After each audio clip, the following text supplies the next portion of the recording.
You may be wondering what a skeleton bucket is. Well, some call them skeleton buckets, some call them rock buckets. In this video, we're going to sift out if a skeleton or rock bucket is really worth the money or if it's a total waste. So stick around and find out.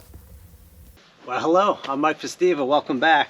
It's a pretty simple short video of a rock bucket I purchased. I wanted to try it with this machine. I kept thinking about building a little soil sorting screen. I may still do that, but been seeing these rock buckets go. I think I got this one for under $300 free shipping on eBay. It doesn't fit with pins, it fits with the bolts, which you see on some of the other machines, but it fit right on here. It took a few measurements before I ordered it. So we're trying it out in this spoil pile of dirt I had. I've been excavating off the hillside. I have a lot of clay and a lot of shale in my soil. So all kinds of soil, sandy, rocky soil, this would probably do really well, but it's sorting out pretty well. This is some of the finds I've got out of it. So we'll cover my thoughts on this bucket.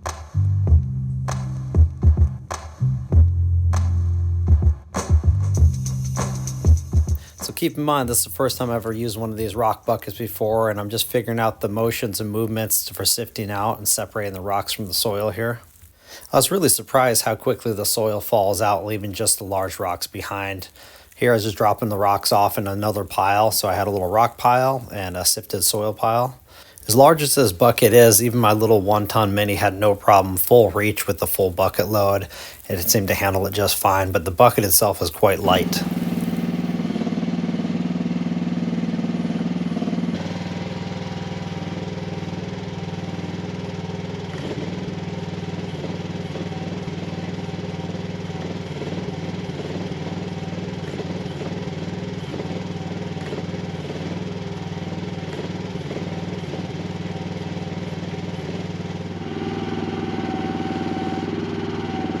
One thing to keep in mind is make sure your pile is mostly dirt, because one thing that really slows the sifting process down is leaves, grass, and organic vegetation. This blocks some of the grate and doesn't allow the soil to fall through as well. Another thing worth mentioning is the dirt you plan to sift out needs to be fairly dry. Wet soil does not sift out very well at all.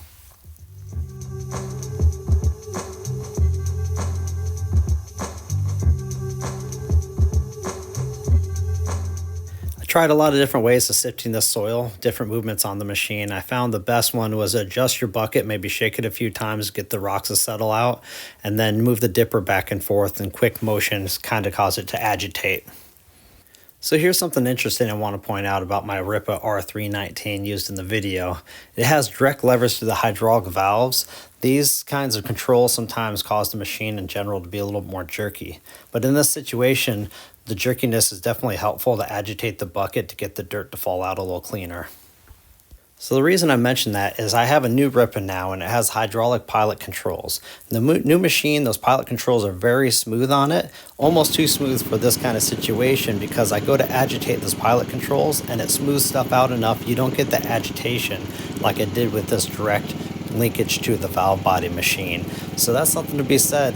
These machines are a little more jerky and stuff, but actually in this situation that jerkiness helps for sifting this out.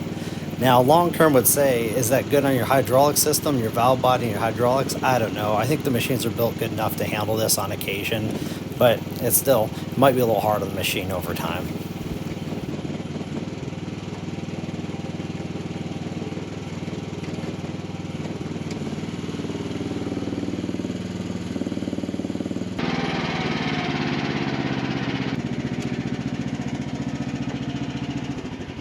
So we'll cover my thoughts on this bucket. Now keep in mind there's so many different varieties of soil.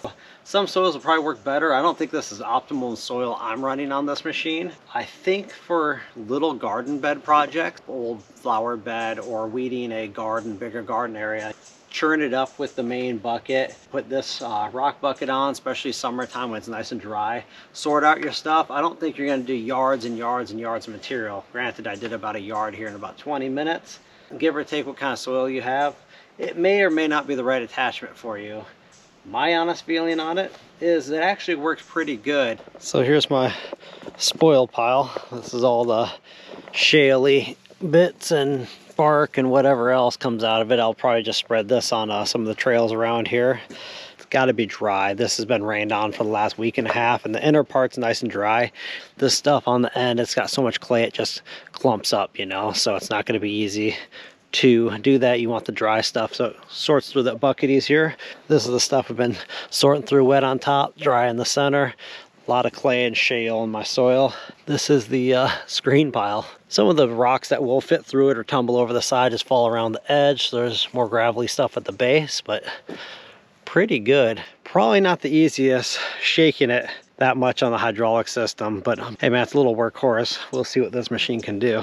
This 2-foot wide bucket works pretty good for this. The machine has no problem at all lifting this kind of weight. It's not a super skookum bucket, not crazy heavy built, but you're not breaking raw earth with this. This is only for lifting thin material, and you might get a buy one get one free. Get a skeleton bucket like this and come up with a way to put some sheet metal behind this thing or inside of it, and maybe make it bolt in so you could use this for, say, sand, mulch, bark, pea gravel. I think it'd probably work fine.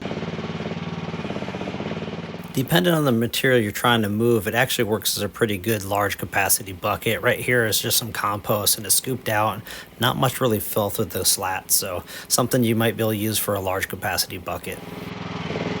All in all, I wasn't quite sure my experience what it would be for this bucket. I was like, this might be a complete waste of money, but I think you can get a decent amount of soil sorted for smaller projects around the house. Again, this thing is kind of like I think what the 70s garden tractor was to most people back in the day. This thing is just, it's worth its weight. It's a very valuable machine to me of having it around the property. It saves my back.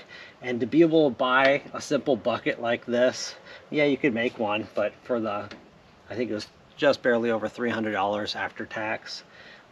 It's hard to beat. I mean, it's just one more tool to add to the shed. Again, you might have different style soils in your area. It might work better or worse. I mean, if you have really sandy soil with a lot of river rock in it, I think this would sort amazingly well, but I think you got to have pretty dry soil to make it happen. All in all, I'd say it's a win.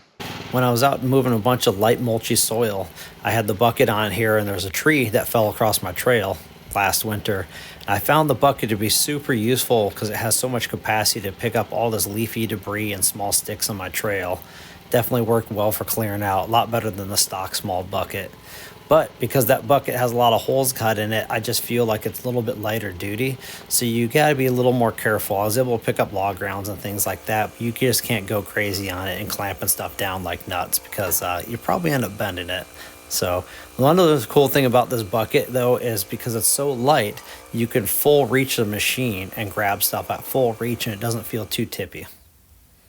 Well, I got a few more tips for you, so don't click off just yet. I do want to mention, if you enjoyed the video, consider subscribing and give it a thumbs up. Also, hit the bell icon because YouTube is terrible about notifying my subscribers. All right, so if you have garden beds and you want to sort out the soil in them, I think this thing is great for a yard or two at a time. If you have a lot of soil you got to sort out, you might just build yourself a rock screen or something like that. But like I said, around garden beds and around the houses, this thing does really well for sorting out, smaller batches of soil. If you're not interested in one of these rock buckets, but you found the video helpful, I'm gonna give you a tip here. I still think even if you don't buy a bucket like this, I'd really recommend the next bucket you should buy is a 500 millimeter. That's equivalent to a 19-inch wide, flat, non-tooth bucket. Got one recently, and man, they are great for moving material, super useful, even great for picking up log rounds with the hydraulic thumb. All right, take care. Until next time, bye.